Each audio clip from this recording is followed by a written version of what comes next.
បានរៀន loop យើងមករៀន for L loop វិញអញ្ចឹង for L ហ្នឹងគឺមានលក្ខណៈថាបើយើងមាន block of code នៅខាងក្នុងហ្នឹងលក្ខណៈថាយើងធ្វើហើយបន្ទាប់មកខាងក្នុងនេះយើងមាន condition នៅក្នុងការ check ឬក៏អីចឹងទៅយើងអាចប្រើមាន L មួយទៀតលក្ខណៈថាយើងដូច if L ធម្មតាប៉ុន្តែគ្រាន់តែកន្លែងនេះគឺយើងមាន for ហើយជាមួយនឹង L ណានោះយើងអត់មាន if L ធម្មតាយើងមាន if តែ if នៅខាងក្នុងនេះតែយើងអាចទៅសេខាងក្នុងនោះយើងអាចមាន if L ទៀតបាន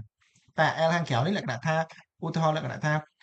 នៅក្នុង loop នេះពេលយើងធ្វើហើយលក្ខណៈថាវា check មកឬក៏ធ្វើអីមកវាអត់ចេញលទ្ធផលប៉ុន្តែយើងចង់ឲ្យ display នៅក្នុង console ចេញមកស្អាតគឺយើងមានប្រើ L នេះមកដើម្បីឲ្យមាន feature ហ្នឹងទៅហើយហ្នឹង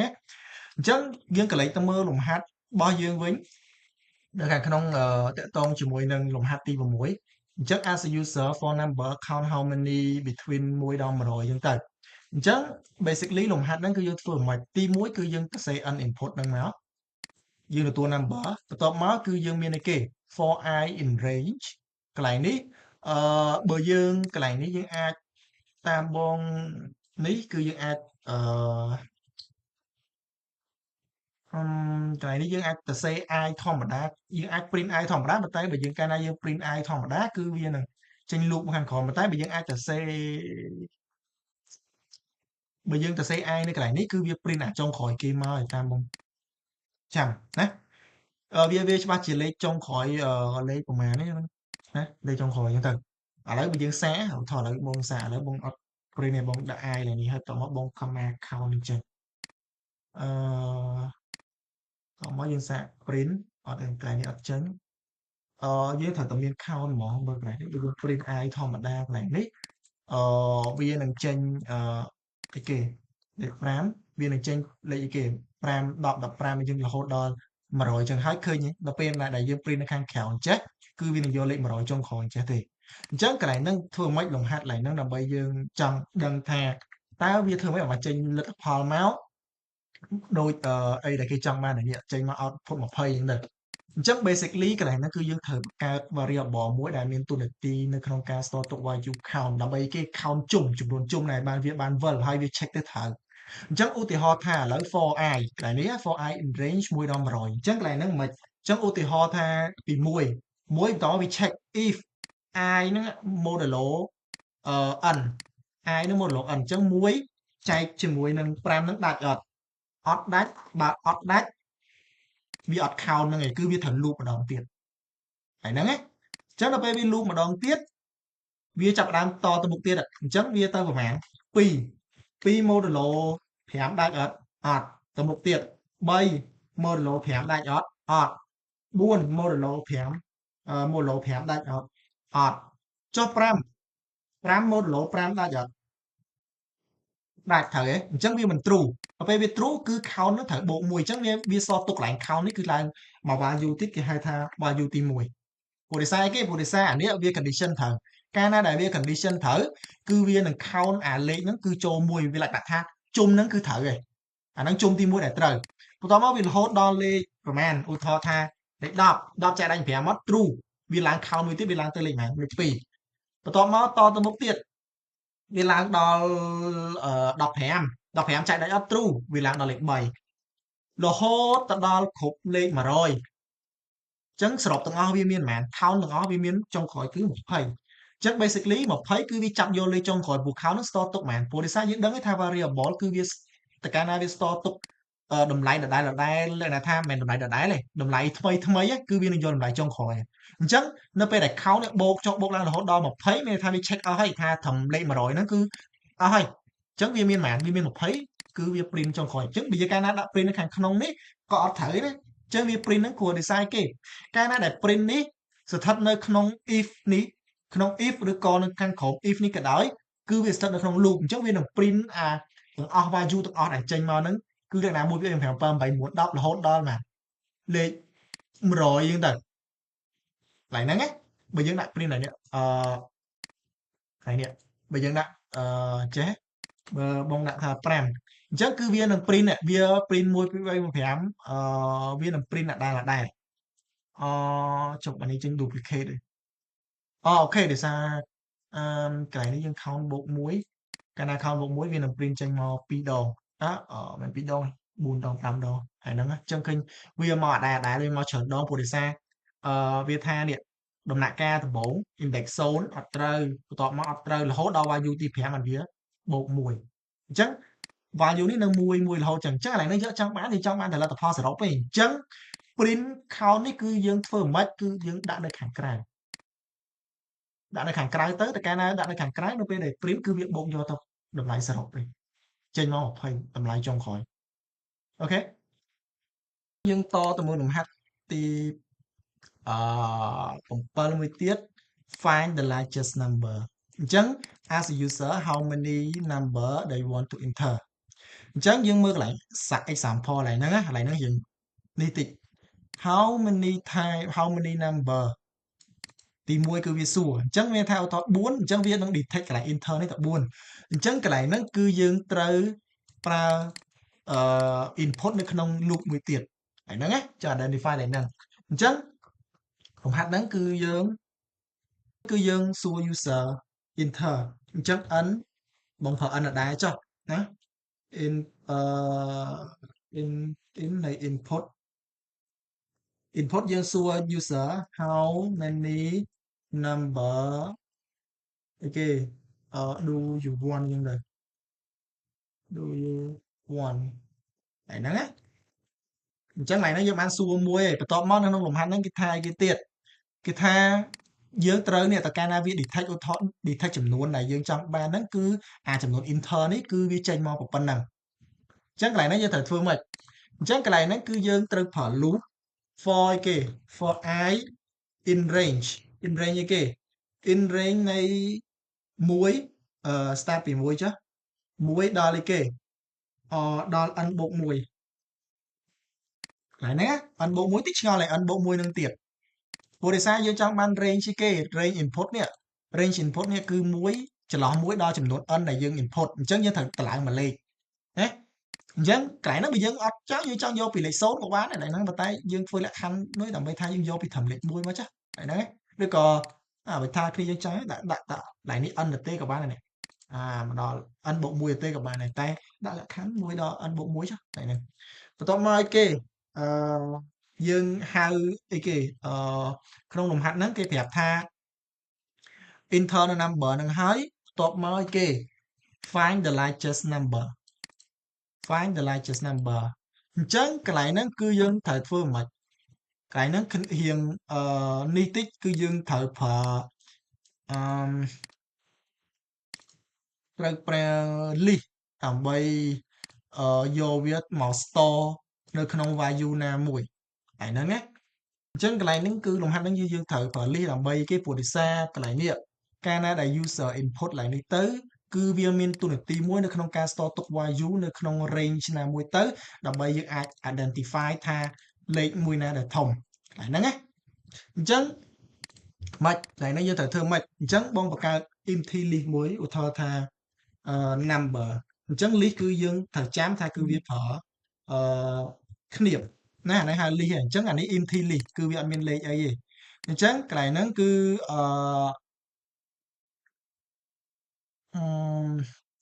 គ្នាយើងអាចទៅសេដាក់ថាnumber តែយើងអាចទៅសេ number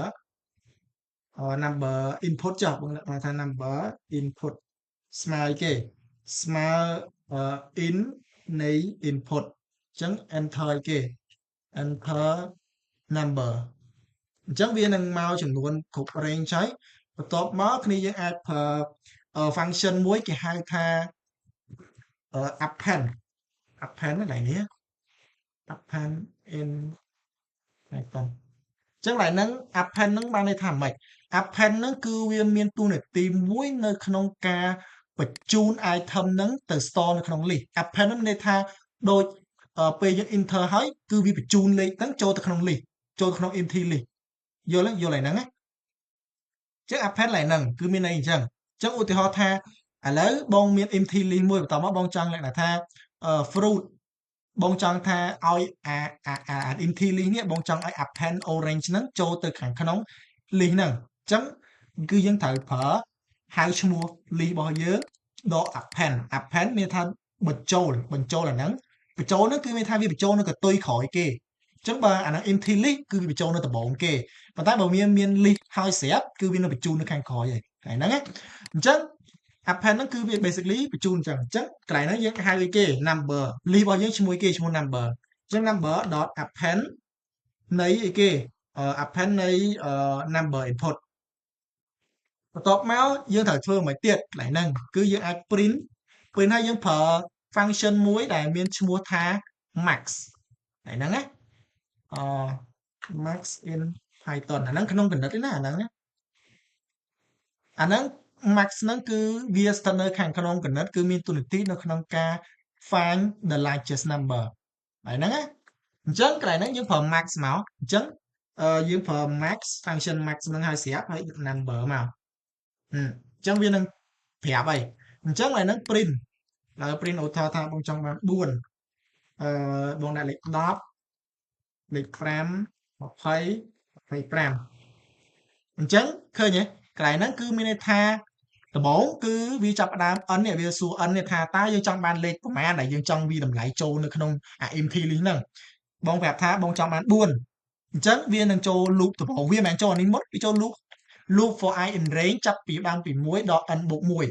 ហ្នឹងណាតែហ្នឹងបើយើងមិនបាច់ចាំដាក់ n + 1ក៏បានដែរគ្នាយើងអាចដាក់ត្រឹម n ទៅទេក៏បានដែរហ្នឹងក៏វាដើរដែរតែហ្នឹងណាឥឡូវបងដាក់ n ត្រឹម n ចេះឲ្យគ្នាយើងស្រួលយល់មិនដាក់ n + 1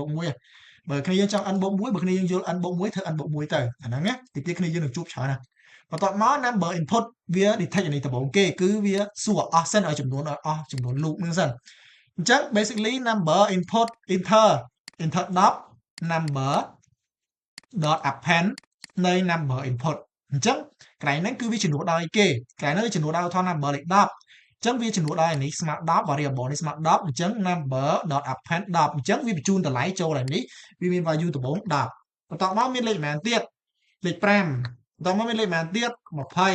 ប៉ុន្មាន25អញ្ចឹងបូកវាបញ្ចូលកតុយគ្នាទៅអញ្ចឹងដល់ពេលកន្លែងហ្នឹងហើយវាចាប់ដើម print ចុងក្រោយអញ្ចឹង print នេះយើងអាចដាក់នៅក្នុង loop បានទេបើទៅក្នុង loop វានឹងធ្វើមួយអញ្ចឹងវា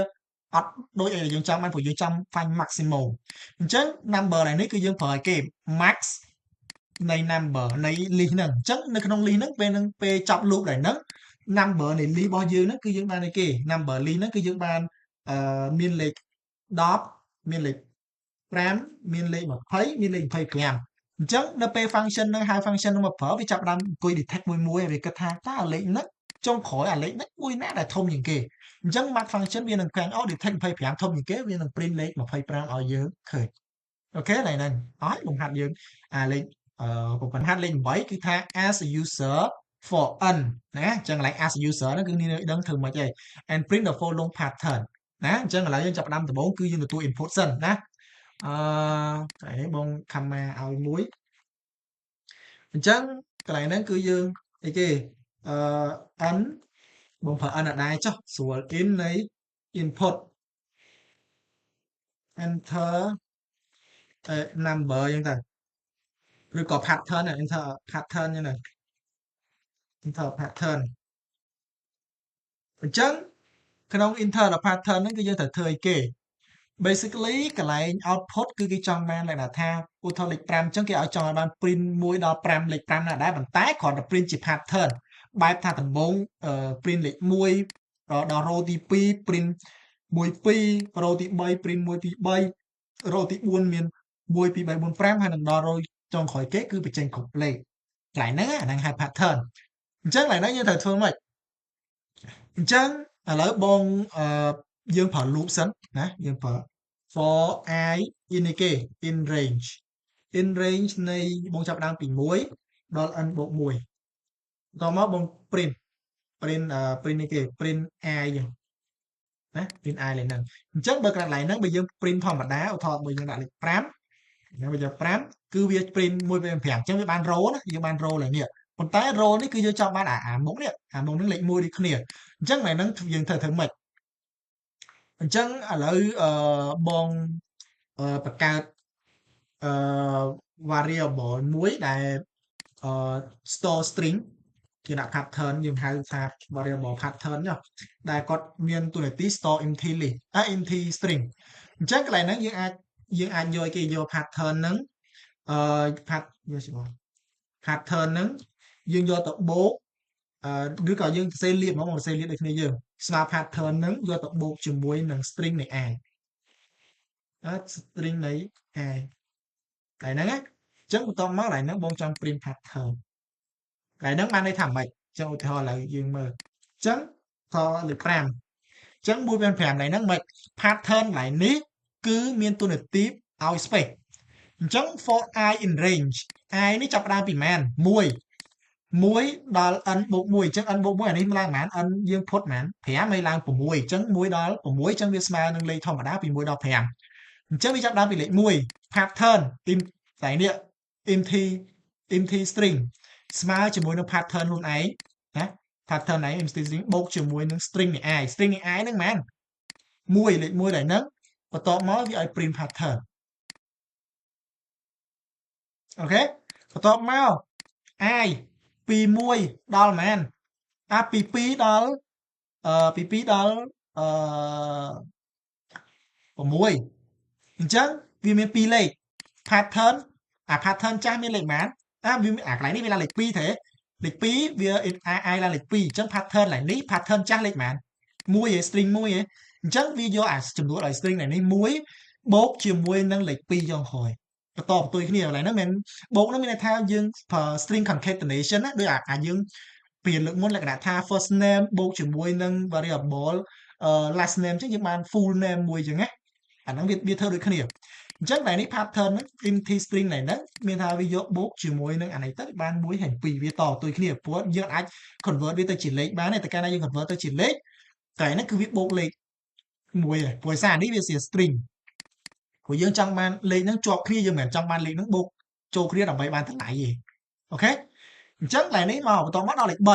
លេខ3អញ្ចឹងអាលេខចាស់ pattern លេខចាស់មានលេខប៉ុន្មានលេខ1លេខ2ហ៎អញ្ចឹងវាបានលេខ3ឥ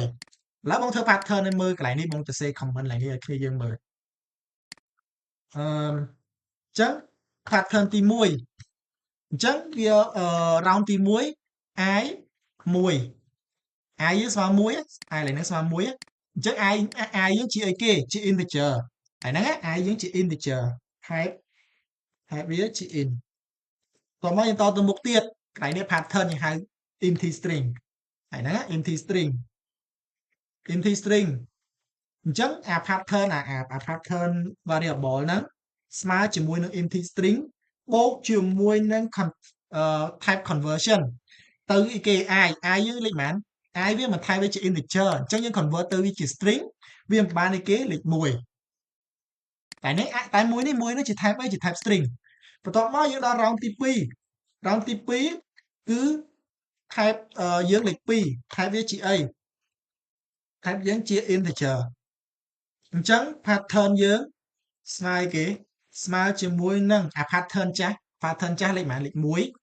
បូកជាមួយនឹងតែ1នេះមកសរសេរឡើងនេះឲ្យគ្នាយើង1ជា string ចេះបូកជាមួយនឹងអីគេបូកជាមួយនឹង str នៃលេខ2អញ្ចឹងពេលយើងបានមកគឺបាន1 2តមកលេខ3តបន្ទុយមកក្រោមទី3អញ្ចឹង type យើងបានលេខ3 type វាជាអី type ជា int អញ្ចឹងទៅខាងមុខទៀត pattern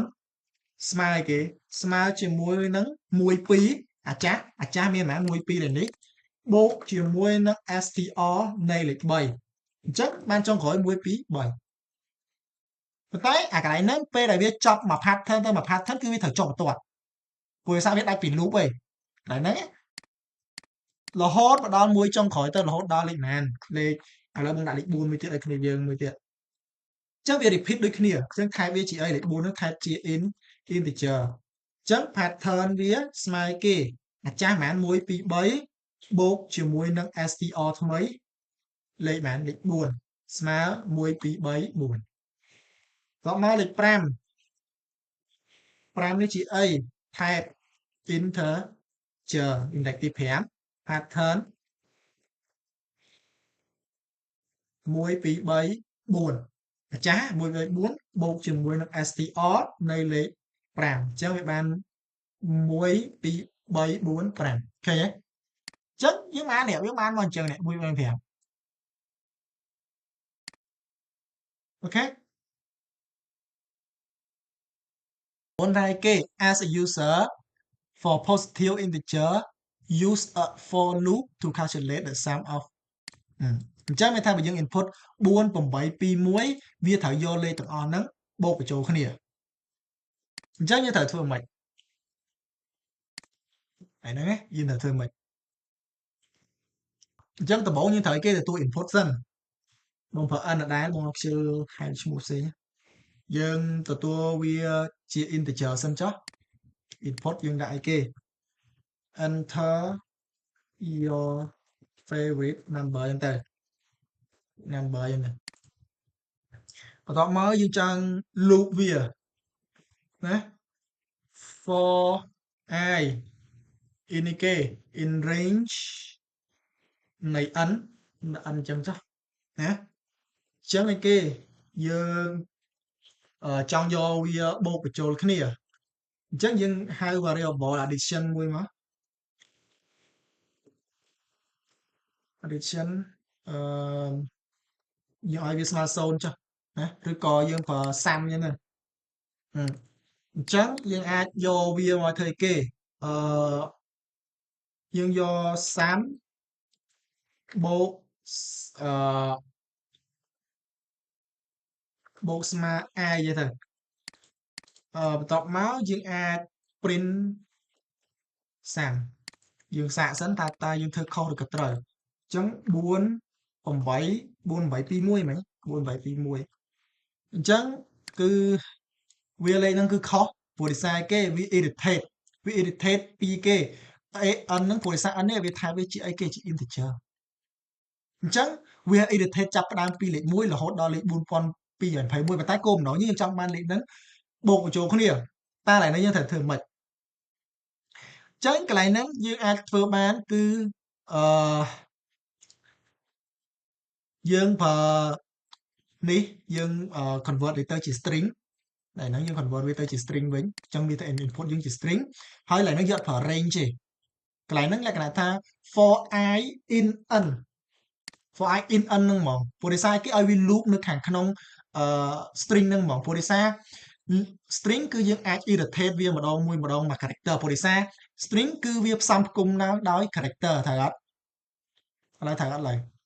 អញ្ចឹងវាអាចមានទូនាទីនៅក្នុងការ irritate ឡើងនេះ for I in n អញ្ចឹងមានថាក្នុង I នេះក្នុងចំណោម string លេខក្នុង string ហ្នឹងគឺ irritate មកទាំងអស់វាមានប៉ុន្មាន irritate អញ្ចឹងវាចាប់ដើមពី1ពីមួយ character អញ្ចឹងទៅអញ្ចឹងឧទាហរណ៍កន្លែងហ្នឹងហើយកន្លែងនេះ complete គឺយើងត្រូវ convert វាទៅជា integer វិញដើម្បីឲ្យវាមានទូនាទីមួយនៅក្នុងការយកលេខហ្នឹងបូកបញ្ចូលគ្នាអញ្ចឹងកន្លែងហ្នឹងមកអញ្ចឹងឧទាហរណ៍4 8 2 1វាលេខ15អញ្ចឹងត្រូវណាព្រោះដោយសារ8 2 10 10 15កន្លែងហ្នឹងមិនឥឡូវបងចូលឲ្យមើលអញ្ចឹង irritate ឧទាហរណ៍ថាឥឡូវ user input n ស្មើគេ string ហ្នឹង4 8 2 1អញ្ចឹង for I in n for I in n I នេះខោរាប់មកនៅខាងក្នុងមានអីខ្លះគឺ irritate ម្ដងមួយវិលជុំម្ដងមួយអញ្ចឹង I នេះចាប់ដើម irritate មកលេខ4 I ហ្នឹងវាចាប់ដើមចូលលេខ4 សាំណាសាំយើងគឺ0អញ្ចឹងសាំនឹងស្មើគេសាំស្មើសាំខ្លួនឯងណាឥឡូវបងទៅសេលាតដូចគ្នាយើងទៀតចុះខ្លះគ្នាយើងមើលមិនយល់សាំសាំសាំបូកជាមួយនឹង in នៃ i ហ្នឹងទៅណាអញ្ចឹងវាស្មើគេសាំខ្លួនឯងហ្នឹងណាលេខ0នេះ0បូកជាមួយនឹងដោយសារលេខ4នេះថែបវាជាអីថែបវាជា string អញ្ចឹងវាត្រូវ convert ទៅជា integer សិនដើម្បីវាអាចបូកលេខបានត្រូវអត់អញ្ចឹងឡើយនឹង in នៃគេ in នៃ4ហ្នឹងលេខ4ហ្នឹងអញ្ចឹងវាស្មើ0បូកលេខ4ស្មើ4បន្ទាប់មកដល់ n ស្មើគេ n irritate ឡើងមកមួយទៀតដល់លេខ8កន្លែងហ្នឹងវា irritate 4 8 2 1ប៉ុន្តែឡើយហ្នឹង n i យើងឡើយហ្នឹងស្មើគេឥឡូវបងកន្លែងនេះបងបញ្ជាក់តិច i យើងស្មើ4វា irritate ណា string ដូច4 character នេះជា character ចុះអញ្ចឹង i យើងស្មើគេ i យើងស្មើលេខណាលេខ8ហ៎8 string លេខ8បន្ទាប់មកសាមយើងអាចារ្យមានលេខប៉ុន្មានអាចារ្យលេខ4ព្រោះដោយសារនេះវា store ទៅអានេះវា store ចូលអានេះហេអញ្ចឹងវា4បូកជាមួយនឹងអីគេ in នៃអីគេនៃ8អញ្ចឹងវាស្មើ4បូក8បានប៉ុន្មាន12 បន្ទាប់មកដល់មួយទៀត n ស្មើគេ n ដដែល n ស្មើដដែលលេខដែរ9 2 2 1តែសារនេះ i យើងស្មើប៉ុន្មាន i យើងស្មើវា irritate ម្ដងប៉ុន្មានដល់លេខ2ត្រូវទេ2 30ស្មើប៉ុន្មាន30ម្ចាស់ប៉ុន្មាន30ម្ចាស់12បូក in នៃ2ស្មើប៉ុន្មានវាដល់2បូក2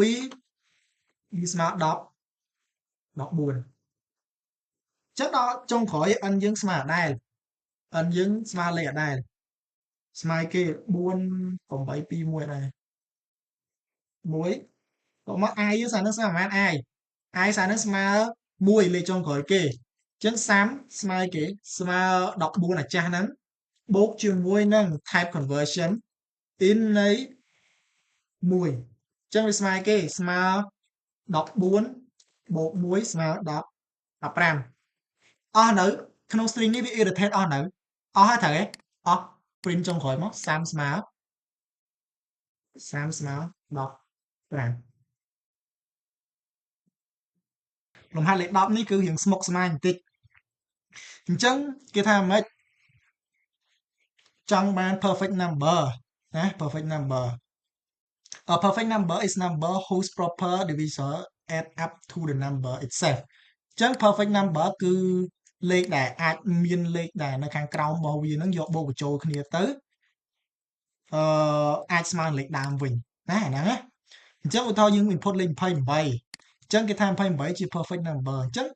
មិនវាមានលេខប្រមាណដែលអាចបូកទៅឲ្យស្មើលេខ28ដែលប្រភេទលេខនៅក្នុង range ហ្នឹង range ពី1ដល់28ខ្លួនឯងហ្នឹងអញ្ចឹង as a user for a number and use for loop to determine whether it's a perfect number or not តោះហើយហ្នឹងទទួល input ពី user សិនឥឡូវយើងមើល sample ហើយនេះ input ហើយតោះមកបញ្ចេញ result មកអញ្ចឹងថ្ងៃហ្នឹងគឺបងប្រើ n ដដែល n នៃ in នេះគេ input ចុះអញ្ចឹងកន្លែងនេះយើងដាក់អីគេ enter a number ដែរចុះបាច់ចាំទៅណាទៅណីតោះអញ្ចឹងបន្ទាប់មកយើងត្រូវធ្វើគេទៀតបន្ទាប់មកគេចង់បាន loop ណាអញ្ចឹងបងប្រើ loop ចុះ loop for i in range គេបងចាប់ដើមពី1រហូតដល់ n ខ្លួនឯងហ្នឹងចុះណា range ពី1ដល់ n ខ្លួនឯងហ្នឹងក្រែនេះយើងបាច់ប្រើ n បូក1ព្រោះដោយសារលេខ28ខ្លួនឯងហ្នឹងអត់យកទេណាអញ្ចឹងបន្ទាប់មកយើងអីគេយើងចាប់ដើម check if អីគេយើងប្រើ check ដើម្បីយកថាលេខណាដែលអាចចែកដាច់ជាមួយនឹងអាលេខហ្នឹងហើយបូកបញ្ចូលគ្នាទៅស្មើលេខដើមវិញអញ្ចឹងយើង for អីគេ for i យើងយក modulo មក modulo យកđây យក n modulo i ព្រោះដោយសារនៅនេះយើងចង់យកអាលេខដើមហ្នឹងយកទៅចែកជាមួយនឹងអាចំនួនពី1រហូតដល់ចំនួនខ្លួនឯងហ្នឹងតើលេខណាចែកដាច់ខ្លះអញ្ចឹងស្មើ0អញ្ចឹងយើងចាប់ដើមឡើយហ្នឹងគឺយើងនឹកឃើញដល់count ណាយើងត្រូវប្រើ count សិនដើម្បីយើងដឹងថាចំនួនហ្នឹងប៉ុន្មានដងអញ្ចឹងបងប្រើពាក្យថាឥឡូវបងប្រើពាក្យថា total ចុះឬក៏ប្រើ count ឲ្យគ្នាយើងយល់ count ហ្នឹងទៀតចុះ count ស្មើគេស្មើ0អញ្ចឹង i modulo អញ្ចឹងបងចង់ឲ្យ count ស្មើគេស្មើ count ខ្លួនឯងហ្នឹងបូក1ហើយហ្នឹងណាអញ្ចឹងបន្ទាប់មកយើងត្រូវគេមួយទៀតកន្លែងហ្នឹងនៅពេលដែលយើងធ្វើគឺវាបាន basically គឺវាបានពេលយើង print មកយើងដឹងថាចំនួនហ្នឹងវាមានប្រមាណហើយដែលចែកដាច់ជាមួយនឹងលេខដែលយើង input ហ្នឹងប៉ុន្តែគោលបំណងរបស់យើងចង់បានគេយើងចង់បានអាលេខហ្នឹងយកទៅបូកបញ្ចូលគ្នាវិញអូខេអញ្ចឹងកន្លែងហ្នឹងយើងអាចតទៅមុខបានគឺយើងប្រើ if else statement មក if គេ if count ហ្នឹងស្មើជាមួយនឹង n យើងឲ្យយើង print នេះគេកន្លែងហ្នឹង print n ព្រោះដោយសារគេកន្លែងនេះយើងចង់ដឹងថា n ហ្នឹងជា perfect number អត់អញ្ចឹង n បើ comma មក is a perfect number អញ្ចឹងទៅបន្ទាប់មកយើងមាន l មួយទៀតទៅ check condition n is not a perfect number អូខេកន្លែងហ្នឹងព្រោះដោយសារក្នុងលំហាត់នេះគឺយើងចាំបានគេកន្លែងនេះហេតុតែបានយើងប្រើ if count ស្មើ n ព្រោះដោយសារគេបើលេខទាំងអស់ហ្នឹងយកបូកបញ្ចូលគ្នាស្មើនឹងលេខដើមវិញហ្នឹងបានយើង print វាថាជា perfect number តែយើងអាចយកអានេះយកមក check នៅខាងក្នុងនេះព្រោះដោយសារហ្នឹងវាស្ថិតនៅក្នុង loop ហើយនៅក្នុង loop យើងចង់ឲ្យអាលេខហ្នឹង print ដែរឡើងថាលេខ1មិនមែនជា perfect number លេខ2មិនមែនជា perfect number គឺវាអត់កើតទេវាអត់ដើរទេតែហ្នឹងអញ្ចឹងកន្លែងហ្នឹងដើរមិនចុះឧទាហរណ៍បងថាលេខ28 perfect 28 is not a perfect number មិនចឹងអឺអូឡើយនេះ count បូក i មិន count បូក1ទេ count បូក1ខុសបាត់ sorry អញ្ចឹងលេខ28 yeah perfect number អញ្ចឹងឡើយហ្នឹងវា irritate មិនវាដើរមិនចាប់ផ្ដើមលេខដំបូងយើងផុតលេខប៉ុន្មាន n យើងស្មើប៉ុន្មាន28ហ៎អញ្ចឹងវាចាប់ផ្ដើម irritate i យើងចាប់ផ្ដើមពីគេពី range វាពីគេពី1 n យើងវាស្មើប៉ុន្មាន n ដល់លេខ28ព្រោះដោយសារលេខ28ហ្នឹងយើងអត់យកទេបើលេខ28ហ្នឹងយកអត់ដែរបូកទៅมันលើសលេខចំនួនដើមមកត្រូវហ៎អញ្ចឹងហ្នឹងយកអត់យកទេអញ្ចឹងបន្ទាប់មកវាចាប់ផ្ដើម check if n ណា modulo i អត់អញ្ចឹង i យើងចាប់ផ្ដើមពីលេខប៉ុន្មាន i យើងចាប់ផ្ដើមពីលេខ1ស្មើគេតើ n នេះ n ណាលេខប៉ុន្មាន28ចែកដាច់1អត់ modulo ទៅ1ស្មើ0អត់ស្មើ0ត្រូវហ៎អញ្ចឹង count នឹងស្មើប៉ុន្មានស្មើ0សូត្រតមក count យើងស្មើអីគេស្មើ0បូកប៉ុន្មានបូក i យើងប៉ុន្មាន1អញ្ចឹង1នឹងយើងយកបន្ទាប់មក n នឹងអត់ដែរទៀត n មក8ប៉ុន្តែ i យើងសារនេះស្មើប៉ុន្មាន i យើងស្មើនេះស្មើ2អញ្ចឹងយើងយក28 modulo 2ដាច់អត់ modulo 2ដាច់អត់ដាច់អញ្ចឹង count យើងអាចាស់ប៉ុន្មាន account ចាស់យើង1ហ៎វាមិនស្មើ1បូកជាមួយនឹង2ស្មើប៉ុន្មាន3 i យើងចាប់ដើមឡើងលេខប៉ុន្មានលេខ3អត់ទេ3 ignore ចោលព្រោះដោយសារ3អត់ចែក28អត់ចែកដាច់នឹង3ទេត្រូវអត់28ចែកដាច់នឹង3ទេឬក៏ចែកដាច់យើងមក i ដល់លេខ4អាហ្នឹងអាកន្លែងនេះ ignore ចោលដោយសារវា check ទៅវាអត់ត្រូវដោយសារ check អត់ត្រូវអញ្ចឹងយើងមិនបាច់ខ្វល់មួយវាតែកាលណាវា check អត់ត្រូវវា loop តទៀតទេអញ្ចឹង i ស្មើ4ចែកដាច់28អត់28ចែកដាច់4អត់មកលោ4ស្មើ0អត់ស្មើអញ្ចឹង count អាចាស់យើងប៉ុន្មាន count អាចាស់យើង3បូក4ប៉ុន្មាន7លេខ5ដឹងអត់ហើយ i ស្មើ5ដឹងអត់ហើយ ignore ចោល i ស្មើ6មានអត់ i ស្មើ6 6 18 27អត់មានទេចែកដាច់26អត់ដូចចោលទេតែ7ប្រហែលមានi ស្មើ7អញ្ចឹងវា28 modulo 7ស្មើ0អញ្ចឹងវាស្មើគេវាស្មើ account អាចាស់ប៉ុន្មាន7ទេ7វាស្មើ7អាចាស់7បូកអាយើងកំពុងមាន index ទី7នេះវាស្មើ14ចុះទ្រង់ជ្រូក i ស្មើ9 i ស្មើ9មានអត់ក្នុងនេះគេប្រាប់មាន4មាន7មាន14ខ្លួនវាណា9អត់10អត់ i ស្មើ10អត់i ស្មើ11អត់ i ស្មើ12 12អត់ទេអត់ចែកអត់ដាច់ទេទ្រង់ជ្រូក i ស្មើ13អត់ចុះទ្រង់ជ្រូក i ស្មើ14ដាច់ត្រូវហ៎14ពីគុណ2អញ្ចឹងវាស្មើ28 modulo 14អញ្ចឹងអាចាស់យើងមានប៉ុន្មាន count មែន count ស្មើ14អាចាស់14បូកជាមួយនឹង14ស្មើ28ប៉ុន្តែកន្លែងហ្នឹងវាមិនអស់ត្រឹមហ្នឹងទេព្រោះវាតទៅមុខទៀត i រហូតដល់លេខ27ព្រោះដោយសារ28យកអត់យកប៉ុន្តែលើលេខបន្តទៅគ្នាទៅ15ចែកដាច់28អត់16ចែកដាច់28អត់17ចែកដាច់28អត់18ចែកដាច់28អត់19រហូតដល់27អត់មានលេខណាចែកដាច់28តទៀតទេអញ្ចឹង research ចុងក្រោយគឺ count ស្មើ28អញ្ចឹងវាចាប់ដើម check if count ប៉ុន្មាន28ស្មើលេខ28ដើមអត់ស្មើ print ថា perfect number អូខេ